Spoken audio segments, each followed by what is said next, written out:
తాను కనికరించడగను తన పరిశుద్ధ నిబంధనను అనగా తన తండ్రి అయిన అబ్రహాముతో తాను చేసిన ప్రణయమును జ్ఞాపకము చేసుకున్నకు మన శత్రుల చేతి నుండి విడిపించడకు మన జీవిత కాలముందు నిర్భమైన ఆయన సన్నిధిని పరిశుద్ధాత్మక నీతిగా నేను సేవించుటకును అనుగ్రహించుటకు నిరక్షణ కలగ చేయను.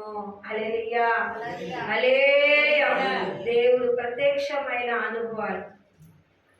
యేసుక్రీస్తు వారు పుట్టారంటే యేసుక్రీస్తు వారు పుట్టిన ఆ గడియ కంటే ఆయన నమ్ముకున్నవాడు ధన్యుడు, ఆయన వెంబడించేవాడు ధన్యుడు. ఒక రోజు మనం మానేసామంటే ఇది వాళ్ళకు దీవెన. పోగొట్టుకున్నట్టే. ఉన్నవాడు ధన్యుడు. రేపు రోజు నీదని అవని చెప్పారా? చెప్పలేదు.